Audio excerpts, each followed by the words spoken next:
Hello students, I am explaining chapter 4 describing motion around us for class 9 science from new NCERT syllabus 2026. And in this video we are going to study about average acceleration. तो यहाँ पे हम study करने वाले हैं average acceleration के बारे में.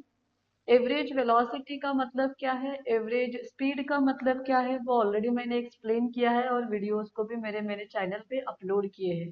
तो अभी हम देखेंगे व्हाट इज एवरेज एक्सेलरेशन और इसको कैलकुलेट कैसे करते हैं. So average acceleration is the rate of change of velocity with time.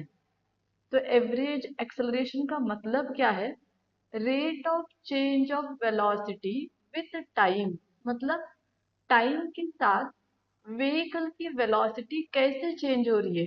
मतलब इनिशियल वेलोसिटी कितनी है, फाइनल वेलोसिटी कितनी है. तो एक पर्टिकुलर टाइम में इनिशियल वेलोसिटी से कितनी चेंज होके फाइनल वेलोसिटी हुई है. अगर इसको हम फाइंड आउट करेंगे what is the change in the velocity with time, अगर इसको हम फाइंड आउट करते हैं तो हमें मिलता है एवरेज एक्सेलरेशन. तो ऑलरेडी मैंने आपको एक्सप्लेन किया है, हम कोई भी क्वांटिटी को अगर टाइम के साथ स्टडी करते हैं, if you are comparing any quantity with the time, then it is called as rate of change. तो अगर एक व्हीकल है, अगर एक कोई ऑब्जेक्ट है, इमेजिन करो कि ये कार है. ये कार एक पर्टिकुलर वेलोसिटी से जा रही है, वो हो गई उसकी इनिशियल वेलोसिटी. एक पर्टिकुलर वेलोसिटी से जा रही है, जैसे कि मान लो 5 मीटर पर सेकेंड वेलोसिटी से ये कार जा रही है. और अभी जो टाइम है उसको भी हम कंसिडर करेंगे t is equals to 0 second, नहीं तो t इज इक्वल्स टू हम यहाँ पे कंसिडर करेंगे 5 सेकेंड. 5 सेकेंड. तो अभी टाइम 5 सेकेंड है और इनिशियल वेलोसिटी है 5 मीटर पर सेकेंड. तो जब ये कार ऐसे जा रही है, थोड़ी देर के बाद में जब हम कार की स्पीड बढ़ाते हैं, तब यहाँ पे जब t 10 सेकेंड्स होता है, जब टाइम 10 सेकेंड्स होता है, समझो हमने कार की वेलोसिटी बढ़ा दी और इसको कर दिया 10 मीटर पर सेकेंड. तो ये हो गई इसकी फाइनल वेलोसिटी. तो इनिशियल में तो 5 मीटर पर सेकेंड थी एंड फाइनल में हो गई 10 मीटर पर सेकेंड. और इसको टाइम कितना लगा करने के लिए, हमें 5 सेकेंड टाइम लगा. तो एग्जैक्टली कितना एक्सेलरेट हो गई अगर हमें निकालना है, तो हमें फाइनल वेलोसिटी और इनिशियल वेलोसिटी का डिफरेंस लेना पड़ेगा. तो final velocity minus initial velocity, और उसको कितना टाइम लगा, मतलब final time minus initial time. So इसी को बोलते हैं rate of change of velocity with time. How much velocity has been changed with time, that is nothing but acceleration. It is calculated by dividing change in velocity by the time taken. It tells us how quickly velocity changes. तो यहाँ पे देख सकते हैं आप, average velocity, average acceleration का formula क्या है, चेंज इन वेलोसिटी. जैसे कि मैंने अभी आपको एक्सप्लेन किया, हमें change in velocity with time देखना है, तो इसीलिए change in velocity divided by time interval. इस टाइम इंटरवल को हम चेंज इन टाइम भी कहते हैं. Change in time, change in time मतलब final time minus initial time. And change in velocity का मतलब यहाँ पे ऑलरेडी लिखा है, final velocity minus initial velocity divided by time interval. तो मैंने आपको जस्ट अभी यहाँ पे एक्सप्लेन किया था कि ये जो कार थी वो इनिशियल वेलोसिटी कितनी थी, 5 metre per second, and initial time कितना था, 5 second. Final velocity 10 metre per second and time 10 second. तो अगर हम यहाँ पे सब्स्टिट्यूट करते हैं, तो यहाँ पे मैं करती हूँ, तो ऊपर हमें लिखना है change in velocity, so final 10 है एंड इनिशियल वेलोसिटी 5 है, सो 10 - 5. एंड नीचे हमें टाइम इंटरवल लेना है, मतलब change in time. Final time 10 second था, इनिशियल टाइम 5 सेकेंड था, तो इसीलिए ये ऐसे सब्स्टिट्यूट होता है. तो 5 मीटर पर सेकेंड डिफरेंस हो गया डिवाइडेड बाय 5 सेकेंड, यहाँ का टाइम हो गया. अगर इसको हम डिवाइड करते हैं तो हमें जो आंसर मिलता है वो है 1 metre per second square. Second square क्यों आता है? क्योंकि ये जो नीचे का सेकेंड है ये ऊपर चला जाएगा तो ये हो जाएगा सेकेंड स्क्वायर। तो ये हो गई हमारी एक्सेलरेशन। तो एक्सेलरेशन कितना है? 1 मीटर पर सेकेंड स्क्वायर। तो ये जो कार है ये यहाँ से यहाँ तक इस 5 सेकेंड्स में 1 मीटर पर सेकेंड स्क्वायर से एक्सेलरेट हो गई, मतलब उसकी वेलोसिटी, उसकी स्पीड जो है वो बढ़ गई, गाड़ी फास्ट जा रही है। तो गाड़ी कितना क्विकली अपनी वेलोसिटी चेंज करती है, कितनी फास्ट अपनी वेलोसिटी चेंज करती है। फास्ट मतलब हम टाइम को देख सकते हैं, कितने जल्दी से कोई भी एक ऑब्जेक्ट अपनी वेलोसिटी चेंज करता है। वो वेलोसिटी इंक्रीज भी हो सकती है, नहीं तो डिक्रीज भी हो सकती है।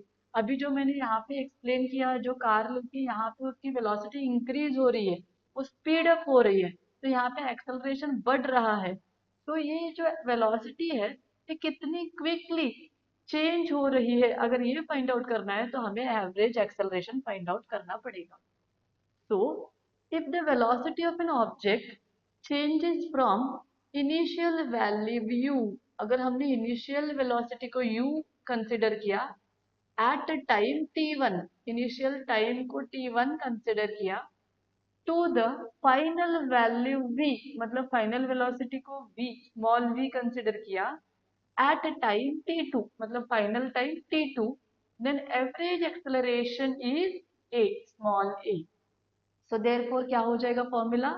स्मॉल a मतलब average acceleration is equals to, ऊपर हमें लेना है change in velocity, final velocity minus initial velocity. तो फाइनल वेलोसिटी यहाँ पे क्या है? v है। इनिशियल वेलोसिटी यहाँ पे क्या है? u है। तो v minus you and divided by time interval को हम चेंज इन टाइम ले सकते हैं। चेंज इन टाइम मतलब फाइनल टाइम पहले लेना है। सो फाइनल टाइम हमारा t2 है एंड इनिशियल टाइम हमारा t1 है, तो इसीलिए t2 माइनस t1।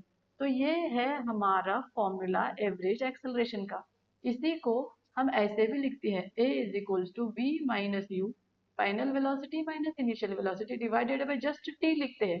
t का मतलब है टाइम इंटरवल, कितना टाइम लगा है इनिशियल वेलोसिटी से फाइनल वेलोसिटी तक इंक्रीज करने के लिए। तो ऐसे भी हम उसका फॉर्मूला लिख सकते हैं। अगर हमारे पास initial time final time separately दिया है कुछ किसी भी न्यूमेरिकल में, तो ये फॉर्मूला यूज कीजिए।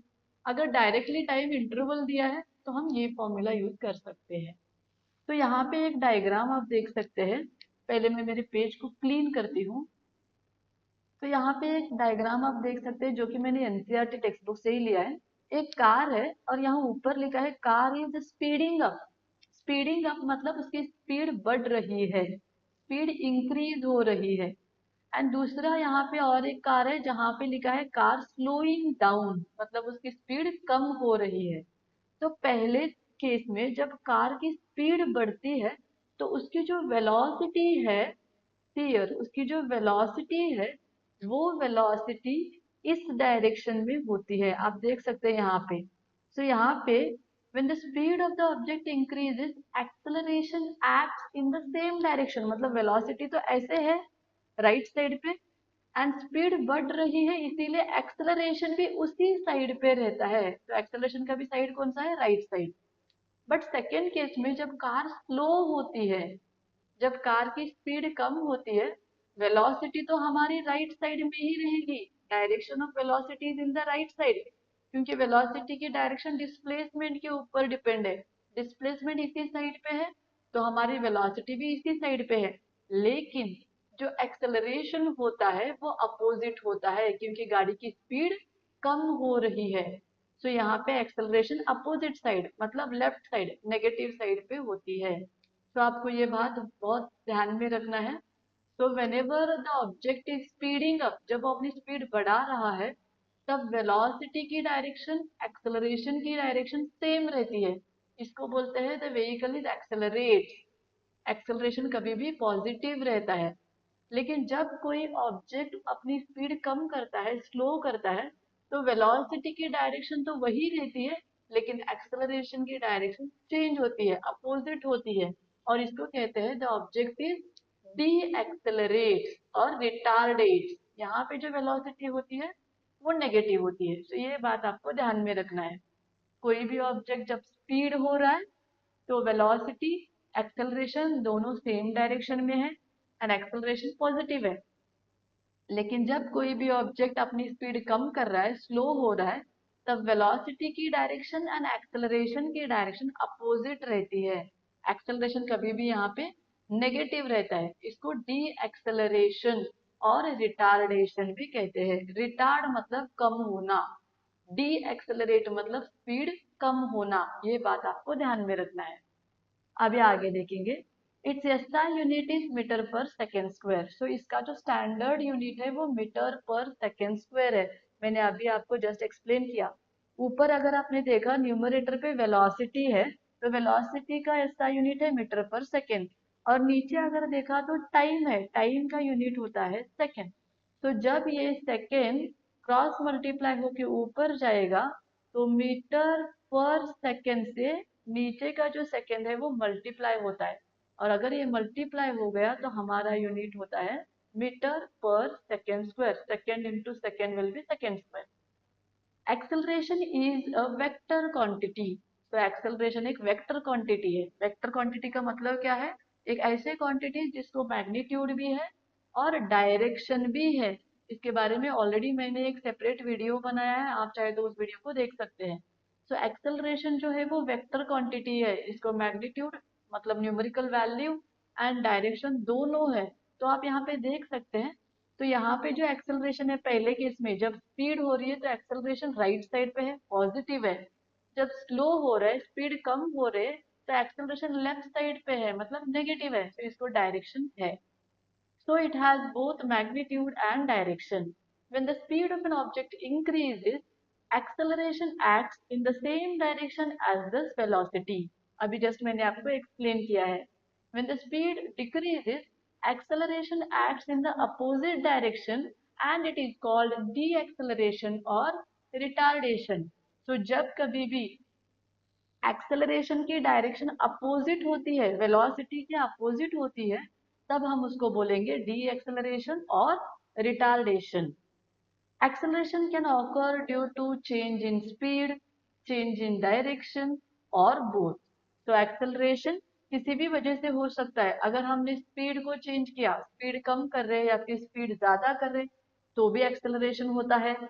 अगर हम डायरेक्शन चेंज कर रहे हैं, मतलब हम स्ट्रेट डायरेक्शन में जा रहे हैं एक स्पीड से, और अगर हमें राइट साइड में टर्न करना है तो इमीडिएटली हम हमारा स्पीड चेंज करते हैं। सो डायरेक्शन चेंज किए तो स्पीड चेंज होता है, और स्पीड चेंज किए तो एक्सेलरेशन भी चेंज होती है।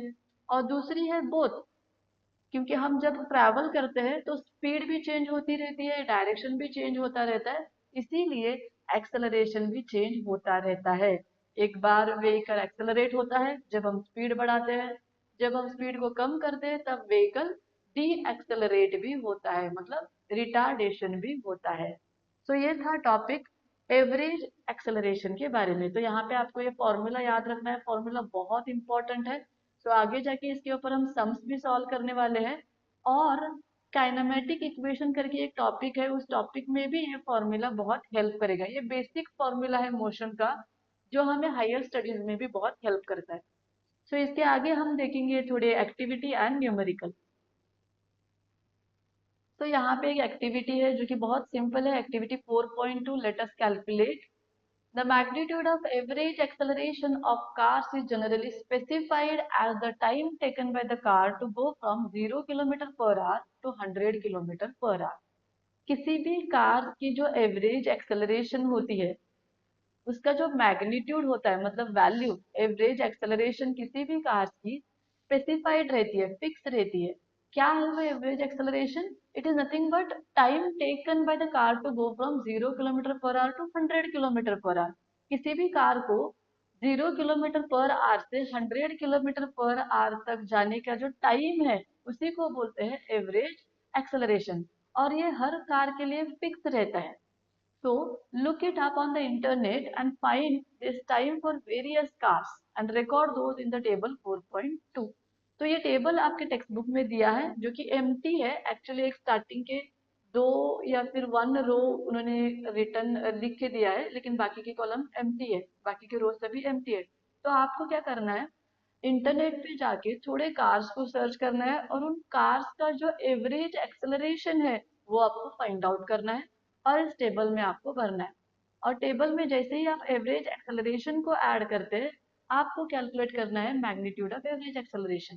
तो यहाँ पे आप ये टेबल देख सकते हैं, पहले कॉलम में कार टाइप है, सेकेंड कॉलम में time interval during which speed goes from 0 to 100 km/h है, एंड थर्ड कॉलम में मैग्नीट्यूड ऑफ एवरेज एक्सेलरेशन है।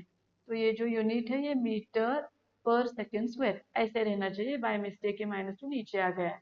तो ये है इसका यूनिट।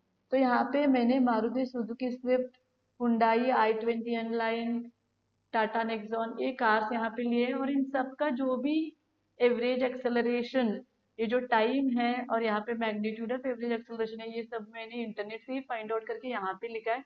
आप चाहे तो और एक दो तीन कार ले सकते हैं और यहाँ पे ये कॉलम यहाँ पे इंक्रीज करके आप यहाँ पे लिख सकते हैं। सो ये है एक सिंपल एक्टिविटी जहाँ पे आपको इंटरनेट से ये सभी वैल्यूज लेके यहाँ पे कैलकुलेट करके लिखना है। सो ये थी एक्टिविटी 4.2। अभी हम देखेंगे थोड़े एग्जाम्पल्स जो एनसीईआरटी टेक्स्ट बुक में सॉल्व किए हैं।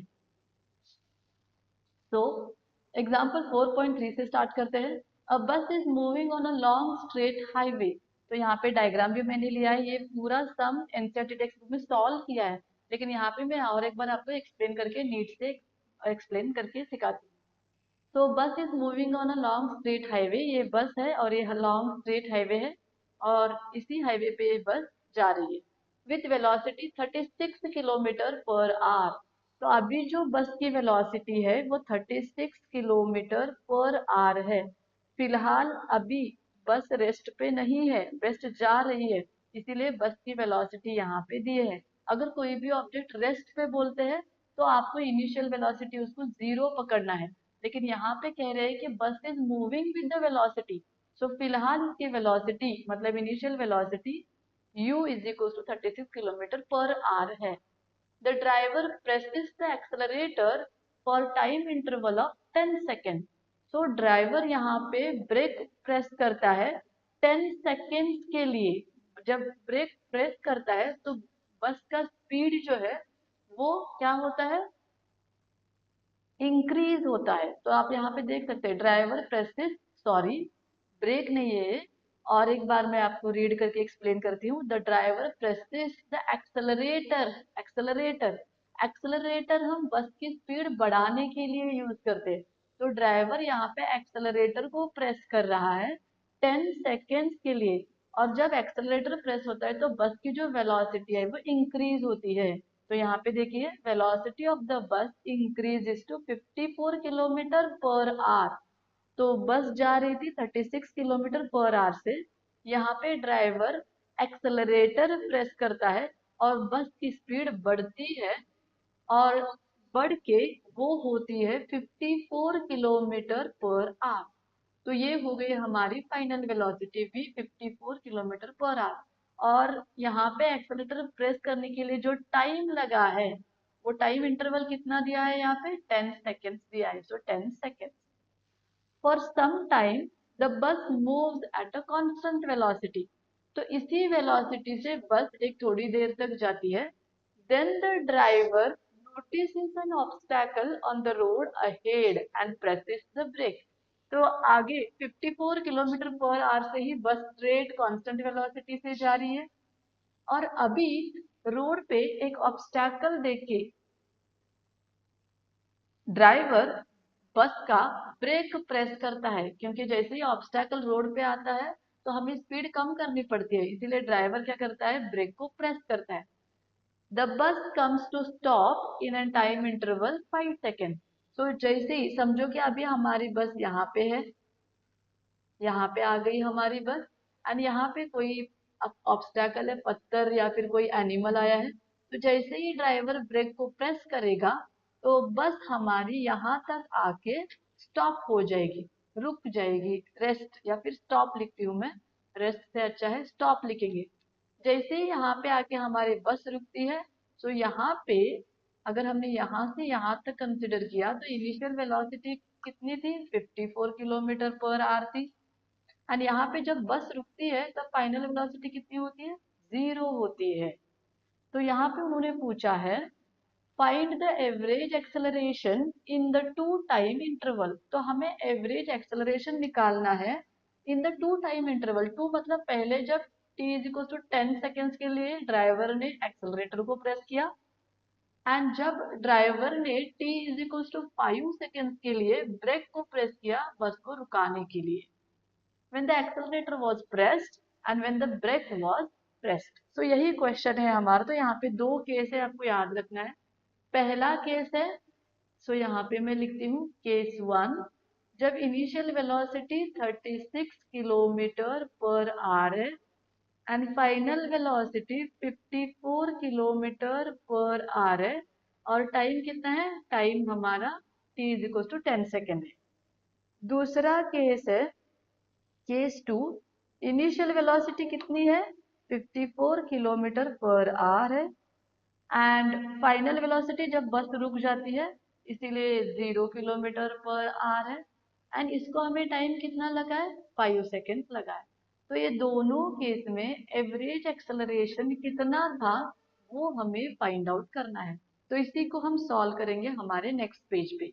ऐसे टर्म्स में आपको याद रखना है, पहले आप क्वेश्चन को आराम से नीट से पढ़ो, अंडरस्टैंड करो कि ब्रेक, जैसे कि मैंने यहाँ पे रीड करते टाइम पे मिस्टेक किया, ये एक्सेलरेटर था मैंने ब्रेक पढ़ लिया, तो आपको ऐसे नहीं करना है।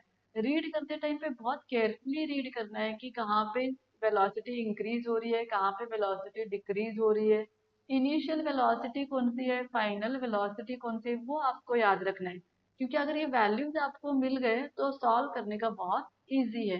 तो इसको हम सॉल्व करेंगे हमारे नेक्स्ट पेज पे। तो यहाँ पे आप देख सकते हैं मैंने यहाँ पे कंप्लीट सम को सॉल्व किया है। सो आंसर, पहला case, when the driver presses accelerator, जब एक्सेलरेटर प्रेस होता है तो कभी भी स्पीड क्या होती है, स्पीड हमारी इंक्रीज होती है, ये आपको याद रखना है। सो इस केस में हमारी initial velocity 36 kilometre per our थी और फाइनल वेलोसिटी कितनी थी, v मतलब 54 किलोमीटर पर आवर। लेकिन ये जो वैल्यू है ये किलोमीटर पर आवर में है, लेकिन हमें चाहिए मीटर पर सेकेंड में। तो कभी भी याद रखिए ऐसे सम्स जब आएंगे वो किलोमीटर पर आवर में ही देंगे, लेकिन आपको मीटर पर सेकेंड में कन्वर्ट करना है। और इस कन्वर्शन के लिए क्या करना है आपको, ये किलो है, किलो का निकालने के लिए आपको न्यूमरेटर पे 1000 से मल्टीप्लाई करना है, यहाँ पे देखिए, एंड डिनोमिनेटर पे आर्स है, आर्स को सेकेंड करने के लिए पहले आर्स को मिनट करना है एंड फिर इस मिनट्स को सेकेंड्स करना है। तो इसीलिए डिनोमिनेटर पे 60 for minutes and 60 for seconds, तो 60 इंटू 60। तो इसीलिए 36 इंटू न्यूमरेटर पे 1000 किलोमीटर निकालने के लिए एंड डिनोमिनेटर पे 60 इंटू 60 क्योंकि इस आवर्स को सेकेंड्स में करने के लिए। तो ये यहाँ पे मल्टीप्लाई जब आप करोगे तब आपको आंसर आ जाएगा 10, और ये हो गया मीटर पर सेकेंड। तो ये भी यहाँ पे मैं आपको बोलती हूँ कि कैसे कैलकुलेट किया है।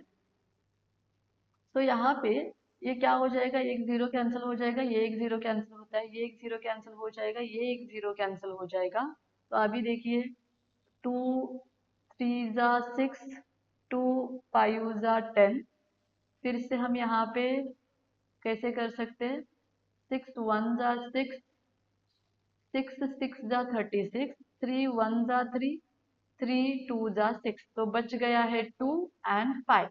तो 5 इंटू 2 हो गया 10 और यूनिट हो गया मीटर पर सेकेंड। ऐसे ही सेम हमें इस v को भी करना है जो कि है 54, और हमें आएगा 15 आंसर। तो इसको भी हम ट्राई कर सकते हैं यहाँ पे 54, इसको मल्टीप्लाई करना पड़ेगा हमें 1000 से क्योंकि ये किलो निकालना है, और डिनोमिनेटर में हमें 60 इंटू 60 करना है क्योंकि हमें सेकेंड्स में कन्वर्ट करना है। तो वैसे ही 0 0 कैंसिल, 0 0 कैंसिल, 2 3 जा 6, 2 5 जा 10, देन 6 के टेबल में 54 आता है क्या, 6 1 जा 6, 6 9 जा 54, 3 1 जा 3, 3 3 जा 9, तो बच गया यहाँ पे 3 और यहाँ पे 5। अगर इन दोनों को मल्टीप्लाई किया तो आ गया हमें 15 मीटर पर सेकेंड। तो ये हो गया कन्वर्शन। इसी कन्वर्शन को मैं आपको सिंपल करके भी बोल सकती हूँ। अगर आप देखिए यहाँ पे ये जो 54 है ये वैल्यू चेंज होती है क्योंकि वो क्वेश्चन के ऊपर डिपेंड है। क्वेश्चन में जितनी भी वेलोसिटी दी है यहाँ पे 54, 36, 100 कुछ भी हो सकता है, लेकिन किलोमीटर को मीटर करने के लिए 1000 फिक्स है, आवर्स को सेकेंड करने के लिए 60 फिक्स है। तो अगर हमने ऊपर 1000 और नीचे 60 × 60 को सॉल्व किया, आप आई होप आपको समझ में आ रहा है। तो ये ऊपर की वैल्यू किलोमीटर को मीटर करने के लिए है और नीचे की वैल्यू आवर्स को सेकेंड करने के लिए है। तो इसीलिए ये तो वैल्यू फिक्स रहेंगे जब भी अभी आप कन्वर्ट करते हो। इसको हम जिससे भी मल्टीप्लाई करेंगे ये वैल्यू आपकी चेंज होती जाएगी। तो इसीलिए हम इसको सॉल्व करके रख सकते हैं और जो वैल्यू यहाँ पे आती है सिर्फ हमें दिए हुए वैल्यू से मल्टीप्लाई करते जाना है। तो इसको जब हम सॉल्व करेंगे, 0 0 कैंसिल, 0 0 कैंसिल, यहाँ पे क्या आएगा, 2 3 × 6, 2 5 × 10, तो ऊपर 5 आ गया और ये 6 3 × 18, तो 5 ÷ 18 आता है। तो जब मैं 1000 ÷ 60 × 60 करती हूँ तो मुझे कितना आएगा, 5 ÷ 18। तो ये वैल्यू आपको याद रखनी है। कोई भी वेलोसिटी दी है किलोमीटर पर आवर्स में, उसको आपने सिर्फ 5/18 से अगर मल्टीप्लाई किया तो आपको आंसर आ जाएगा। जैसे कि करके देखेंगे, यहाँ पे इसको देखिए 54 दिया है, तो 54 लिखती हूँ और इसको हमें क्या करना है, जस्ट 5/18 से मल्टीप्लाई करना है बस, और कुछ नहीं। क्योंकि ये 5/18 का मतलब ही क्या है, 1000 ÷ 60 × 60। तो अगर मैंने यहाँ मल्टीप्लाई किया तो क्या होता है, 18 1 × 18, 18 3 × 54, तो 5 एंड 3 को मल्टीप्लाई करूँ क्या मिलेगा, 15 ही तो आएगा। सो ये हो गया हमारा आंसर। तो आप ये याद रख सकते हैं, कोई भी वेलोसिटी जो भी किलोमीटर पर आवर में दिया है, आप जस्ट उसको 5/18 से मल्टीप्लाई करो और आंसर को लिख दो मीटर पर सेकेंड। तो ये हो गया हमारा कन्वर्शन। हमने u को भी कन्वर्ट किया 10 मीटर पर सेकेंड में और v को भी कन्वर्ट किया 15 मीटर पर सेकेंड में। टाइम तो ऑलरेडी हमारे पास है, फर्स्ट केस में टाइम कितना है, 10 सेकेंड। तो ड्राइवर 10 सेकेंड के लिए एक्सेलरेटर को प्रेस कर रहा है, सो टाइम इंटरवल 10 सेकेंड है। हमें कैलकुलेट करना है हमारा एवरेज एक्सेलरेशन जो कि है a। अभी बहुत सिंपल है, फॉर्मूला तो हमारे पास है, final velocity minus initial velocity divided by time. Final velocity 15 है, इनिशियल वेलोसिटी 10 है, टाइम भी 10 है, सो 15 - 10 डिवाइडेड बाय 10। तो अभी क्या आएगा यहाँ पे, 15 - 10 विल बी 5 आता है और नीचे आएगा 10 सेकेंड।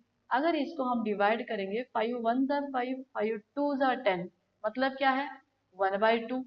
और ये सेकेंड जब ऊपर जाएगा तो मीटर पर सेकेंड स्क्वायर होता है। 1/2 का मतलब क्या है, हाफ, हाफ मतलब 0.5। तो ये हो गया हमारा एवरेज एक्सेलरेशन फर्स्ट केस में। आई होप आपको समझ में आया है कि कैसे सॉल्व किया है। Since the magnitude of velocity of the bus is increasing, the acceleration is acting in the direction of velocity। तो यहाँ पे अगर आपने फोकस किया, जो वैल्यू है वो पॉजिटिव है, 0.5 metre per second square. Positive 0.5 है, पॉजिटिव का मतलब क्या है, एक्सेलरेशन की डायरेक्शन एंड वेलोसिटी की डायरेक्शन सेम है। तो यहाँ पे हमारा बस एक्सेलरेट हो रहा है। अभी हम देखेंगे केस टू। केस टू में जब ड्राइवर ब्रेक को प्रेस करता है तब क्या होता है, जब ब्रेक प्रेस होता है तो गाड़ी की स्पीड कम होती है, बस की स्पीड कम होती है। तो यहाँ पे बस क्या हुई है, जब उसकी initial speed 54 kilometre per our थी तब ड्राइवर ने ब्रेक को प्रेस किया, इसीलिए इनिशियल वेलोसिटी 54 लेंगे और जब उसने प्रेस किया तो बस स्टॉप होती है, इसीलिए फाइनल वेलोसिटी 0 लेते हैं। एंड टाइम क्या है, ब्रेक उसने 5 सेकेंड्स के लिए प्रेस किया है, तो टाइम इंटरवल है हमारा 5 सेकेंड। तो यहाँ पे भी हमें कन्वर्ट करना है मीटर पर सेकेंड में। 54 को ऑलरेडी हमने कन्वर्ट किया था, हमें आया था 15 मीटर पर सेकेंड। एंड जब स्टॉप होती है तो हम लिखेंगे 0 मीटर पर सेकेंड। तो टाइम तो है, सब्सटीट्यूट करेंगे। फॉर्मूला है हमारा v - u divided by T. v की जगह पे लिखेंगे 0 मीटर पर सेकेंड क्योंकि ये फाइनल है, और u की जगह पे लिखेंगे 15। तो ये मीटर पर सेकेंड ऐसे होना है और ये 15 मीटर पर सेकेंड फिर से ऐसे होना है, डिवाइडेड बाय 5। तो 0 स्मॉल नंबर है, -15 बिग नंबर है, तो 0 - 15। आप किसी भी नंबर को 0 से सब्सट्रैक्ट जब करोगे तब आपको 15 ही आएगा। तो इसीलिए यहाँ पे लिख दिया -15, वही नंबर आता है, तो -15 एंड नीचे आएगा 5 सेकेंड। तो 5 1 5 3 15, तो आंसर आया 3, नेगेटिव साइन वैसे ही है, तो -3 मीटर पर सेकेंड स्क्वायर ऐसे लिखेंगे। तो ये हो गया हमारा आंसर। सो सेकेंड केस में एक्सेलरेशन आ गया -3 मीटर पर सेकेंड स्क्वायर। अगर आप ध्यान से देखोगे यहाँ पे जो एक्सेलरेशन है वो नेगेटिव में आया है, नेगेटिव मतलब इसका डायरेक्शन अपोजिट है। तो यहाँ पे हम लिखेंगे the minus sign indicates that acceleration is acting opposite to the direction of velocity. Velocity आगे की तरफ है तो हमारा एक्सेलरेशन पीछे की तरफ है, इसीलिए हम इसको नेगेटिव से लिखते हैं। और इसी को हम बोलते हैं रिटार्डेशन और डी एक्सेलरेशन। डी मतलब कम, रिटार्ड मतलब कम, तो यहाँ पे कम हो रहा है इसलिए retardation. Since the magnitude of velocity of the बस इज डिक्रीजिंग, क्योंकि इसकी वेलोसिटी डिक्रीज हो रही है, इसका एक्सेलरेशन अपोजिट डायरेक्शन में है। तो ये था आंसर इस एग्जाम्पल का। और एक एग्जाम्पल है जो आपकी टेक्स्ट बुक में से ही है, उसको भी हम सॉल्व करेंगे नेक्स्ट पेज पे। So ये है example 4.4 from NCERT textbook. As we learned earlier, when an object dropped from a height, it takes a straight vertical path downwards before touching to the ground. कोई भी object अगर हमने ऊपर से नीचे फेंकते हैं तो वो स्ट्रेट वर्टिकल पाथ में नीचे आता है ग्राउंड को टच करने से पहले। ग्राउंड को टच करने से पहले वो स्ट्रेट वर्टिकल पाथ में आता है, और जैसे ही ग्राउंड को टच करता है फिर वो ग्राउंड के ऊपर कैसे भी जा सकता है। लेकिन जब ऊपर से कोई ऑब्जेक्ट हम फेंक रहे हैं तो ग्राउंड को टच करने से पहले वो स्ट्रेट वर्टिकल पाथ में ही आएगा, और इस पाथ को हम स्ट्रेट लाइन मोशन ही कहते हैं। सो आगे देखेंगे, while coming down the velocity of the object increases as shown in the figure at different instants. तो कोई भी ऑब्जेक्ट जब ऊपर से नीचे आ रहा है तो स्टार्टिंग इसकी वेलोसिटी बहुत होती है, स्लो होती है, और स्लोली स्लोली उसकी वेलोसिटी इंक्रीज होती है, और जब वो ग्राउंड के पास होता है उसकी वेलोसिटी बहुत ज्यादा होती है और जोर से आके वो ग्राउंड पे पटक जाता है। और इसीलिए हम देखते हैं कि कोई भी बॉल या फिर कोई भी चीज जब ऊपर से जोर से आके ग्राउंड पे पटकती है तो यहाँ पे ग्राउंड पे थोड़ा बहुत डिप्रेशन हो जाता है, यहाँ पे थोड़ा सॉइल जो भी है वो थोड़ी अलग यहाँ वहाँ स्प्रेड होती है। ऐसे क्यों होता है? क्योंकि जब वो ऑब्जेक्ट ऊपर से नीचे आता है उसकी वेलोसिटी इंक्रीज होते हुए आती है। तो एक्चुअली आप सबको पता होगा जब हम हमारे हाथ में बॉल लेते हैं और इसको जब ऊपर फेंकते हैं तो यहाँ से वेलोसिटी इंक्रीज होती है, और जैसे जैसे जैसे ऊपर जाता है एक पॉइंट पे उसकी वेलोसिटी डिक्रीज होती है और जीरो होती है। जैसे जीरो होते हैं वो फिर से बॉल नीचे आने के लिए स्टार्ट होता है, और जैसे नीचे आता है velocity increase increase increase increase होते होते जैसे ही ग्राउंड पे आता है तो जोर से पटक जाता है। तो ये आपको याद रखना है, कोई भी ऑब्जेक्ट जब ऊपर फेंकते हैं तब उसकी वेलोसिटी स्टार्टिंग में ज्यादा रहती है, पर जैसे जैसे एक हाइट पे जाता है वेलोसिटी जीरो होती है, और जब वो वापस आता है स्टार्टिंग में वेलोसिटी कम रहती है क्योंकि अभी तो जीरो है ना, तो स्लोली बढ़ती है बढ़ती है बढ़ती है, और जैसे ही ग्राउंड पे टच होता है उसकी वेलोसिटी बहुत ज्यादा होती है, और इसीलिए ग्राउंड पे हम उसका इफेक्ट को देख सकते हैं। और इसीलिए क्रिकेट में भी आपने देखा होगा जब कोई भी बॉल ऊपर से आता है तो वो बहुत जोर से स्लोली ऐसे वेलोसिटी ज्यादा ज्यादा ज्यादा ज्यादा बढ़ाते आता है, और जैसे ही हम उसको कैच करते हैं तो हमारे हाथ को जोर से लगता है। क्यों जोर से लगता है? क्योंकि उसकी वेलोसिटी बहुत ज्यादा रहती है।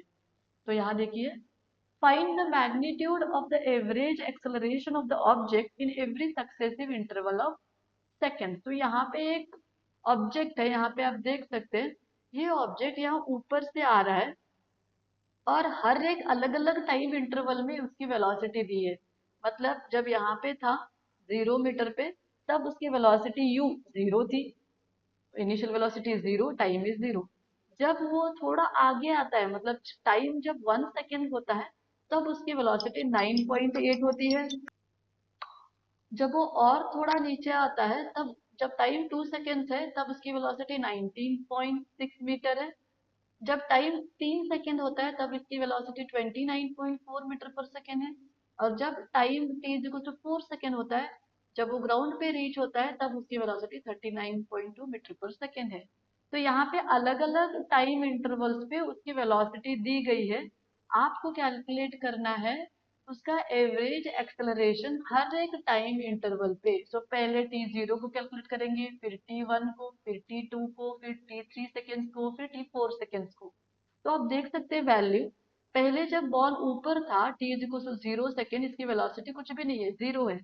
जैसे ही नीचे आता है वेलोसिटी होती है 9.8, और थोड़ा नीचे आने के बाद 19.6, मतलब वेलोसिटी इंक्रीज हो रही है, और जैसे ही ग्राउंड पे टच होते हैं उसकी वेलोसिटी बहुत ज्यादा है। तो अभी हम स्टार्ट करेंगे कैलकुलेट करने के लिए। The magnitude of average acceleration in every successive time interval is, तो हर एक सक्सेसिव टाइम इंटरवल के लिए हमें कैलकुलेट करना है, मतलब 0 to 1, 1 to 2, 2 to 3, 3 to 4, ऐसे। तो पहले हम कैलकुलेट करेंगे average acceleration between 0 second and 1 second. So 0 second से 1 सेकेंड तक करना है। तो यहाँ पे जो 0 है वो स्टार्टिंग है, तो ये हो गया t1 टाइम, एंड जो 1 सेकेंड है वो फाइनल है, तो ये हो गया t2। सो फाइनल टाइम हो गया, यहाँ पे मैं लिखती हूँ, फाइनल टाइम हो गया 1 सेकेंड, इनिशियल टाइम हो गया 0 सेकेंड। और अभी हम देखेंगे velocity. So initial velocity u कितनी है, 0 है, तो u हो गई 0, लेकिन फाइनल वेलोसिटी कितनी है यहाँ पे आप देख सकते हैं, 9.8 मीटर पर सेकेंड है। इसको ही हमें सब्स्टिट्यूट करना है। यहाँ पे मैंने फॉर्मूला नहीं लिखा, लेकिन फिर से और एक बार यहाँ पे लिखती हूँ, a is equals to v minus u, final velocity minus initial velocity, divided by t2 minus t1। जब भी कभी हमें फाइनल टाइम इनिशियल टाइम दिया करा जाता है सेपरेटली, तो हम ऐसे यूज कर सकते हैं फॉर्मूला। तो हमारे पास T2 है, T1 है, U है, V है, सब्स्टिट्यूट करना है। यहाँ पे सभी वैल्यूज मीटर पर सेकेंड में है, सो कन्वर्शन की तो कोई बात ही नहीं है। तो 9.8 वो V है, माइनस U हो गया 0, डिवाइडेड बाय फाइनल टाइम है 1, इनिशियल टाइम है 0। 9.8 माइनस 0 हो गया 9.8, और एक बार चाहे तो यहाँ पे लिखती हूँ, एंड 1 माइनस 0 हो गया 1, इसीलिए आंसर हो गया 9.8 मीटर पर सेकेंड स्क्वायर। तो ये हो गया हमारा आंसर। अभी हम सेकेंड देखेंगे, तो यहाँ पे करना है average acceleration between 0 second to 1 second, sorry ये 0 सेकेंड नहीं है, यहाँ पे लिखना है 1 सेकेंड टू 2 सेकेंड। तो क्योंकि हमारे यहाँ पे अभी पहले तक कैलकुलेट हो गया, अभी यहाँ से यहाँ करना है, तो ये है हमारा इनिशियल, और ये हो गया हमारा फाइनल। तो यहाँ पे मैं लिखती हूँ, यहाँ पे प्लेस नहीं है तो यहाँ पे लिखती हूँ इसके लिए। तो t1 कितना होता है अभी यहाँ पे हमारा, 1 सेकेंड। t2 कितना होता है हमारा, 2 सेकेंड्स। एंड u कितना होता है, इनिशियल वेलोसिटी अभी हमारी ये कंसिडर होती है, तो इसीलिए 9.8 होती है मीटर पर सेकेंड। और v होता है 19.6 मीटर पर सेकेंड। तो ये सब्स्टिट्यूट करेंगे, देखिए v के प्लेस में 19.6, u के प्लेस में 9.8, और T2 के प्लेस में 2, एंड T1 के प्लेस में 1। सो 19.6 माइनस 9.8, तो ये हमें कितना आएगा, फिर से यहाँ पे माइनस किए तो हमें आएगा, तो वो भी हम चाहे तो यहाँ पे करके देखेंगे। एक मिनट, यहाँ पे मैं थोड़ा क्लीन करती हूँ। तो हम क्या करेंगे, यहाँ पे 19.6 लिखती हूँ, माइनस 9.8 करेंगे, तो यहाँ पे 16 माइनस 8 हो गया 8, 1 आएगा, 19 माइनस 10 हो गया 9, और ये आएगा 0। तो आंसर आएगा हमारा 9.8, और नीचे 2 माइनस 1 हो गया 1, तो आंसर आ गया 9.8 मीटर पर सेकेंड स्क्वायर। ऐसे ही जब हम नेक्स्ट करेंगे थर्ड वाला, एवरेज एक्सेलरेशन बिटवीन, यहाँ पे चेंजेस करती हूँ, 2 सेकेंड टू 3 सेकेंड। तो अभी ये करना है हमें, तो ये 2 सेकेंड और ये है 3 सेकेंड, तो इसको हम करेंगे। तो यहाँ पे हम वैल्यूज लिखेंगे, तो यहाँ पे हमारा t1 क्या हो जाएगा, t1 मतलब स्टार्टिंग, तो t1 हो गया 2 सेकेंड, t2 हमारा हो गया 3 सेकेंड। इनिशियल वेलोसिटी क्या होती है हमारी, u होती है 19.6, एंड को हम लिखेंगे metre per second, and v होता है हमारा 29.4 मीटर पर सेकेंड। यहाँ पे ज्यादा प्लेस नहीं है, तो मैं यहाँ पे स्लोली लिख रही हूँ, आई होप आपको समझ में आएगा। तो ये हो गया 29.4, तो यहाँ पे सब्स्टिट्यूट करेंगे, v के प्लेस में 29.4, u के प्लेस में 19.6, t2 हो गया 3, एंड t1 हो गया 2। अभी यहाँ पे 29.4 माइनस 19, इसको थोड़ा सा चेंज करती हूँ, तो यहाँ लिखती हूँ मैं 29.4 माइनस 19.6, तो यहाँ पे कितना होता है 14 माइनस 6 विल बी 8, फिर से यहाँ पे 19 माइनस 10 विल बी 9, ये आ गया 0। तो फिर से हमारा आंसर आ गया 9.8। तो यहाँ पे हम लिखते हैं 9.8 डिवाइडेड बाय 3 माइनस 2 हो कितना होता है 1 होता है। तो इसका आएगा 9.8 मीटर पर सेकेंड स्क्वायर। ऐसे ही हम लास्ट वाला करेंगे, फोर्थ वाला, जो कि है ये वाला, यहाँ पे जब बॉल रीच होता है ग्राउंड पे। तो यहाँ पे टाइम आता है, ये कितना आता है 3 सेकेंड, और ये यहाँ पे कितना आता है 4 सेकेंड। सो लिखेंगे हम T1 होता है हमारा, मतलब इनिशियल होता है 3 सेकेंड्स, T2 होता है हमारा 4 सेकेंड्स, U मतलब इनिशियल वेलोसिटी कितनी होती है अभी हमारी 29.4 metre per second, final velocity होती है 39.4 मीटर पर सेकेंड। तो यहाँ पे देख सकते हैं फाइनल वेलोसिटी ये है। तो सब्स्टिट्यूट करेंगे v के प्लेस में 39.2, u के प्लेस में 29.4, T2 4 है और T1 3 है। तो जब हम इसको भी माइनस करेंगे 39.2 माइनस 29.4, तो जब हम 12 से 4 निकालते हैं तो 8 आता है, फिर से यहाँ पे 9 आता है, यहाँ पे 0 आता है, ये डेसिमल हो गया। तो आंसर क्या आएगा यहाँ पे 9.8 डिवाइडेड बाय 4 माइनस 3 हो गया, फिर से 1, और ये हो गया आगे 9.8। तो यहाँ पे आंसर हर बार हमारी 9.8 9.8 9.8 9.8 आ रही है। तो the average acceleration is constant and equal to 9.8 metre per second square. तो ये है हमारी एवरेज एक्सेलरेशन। अभी इसी को हम थोड़ा थ्योरेटिकल सेंटेंस में लिख देंगे।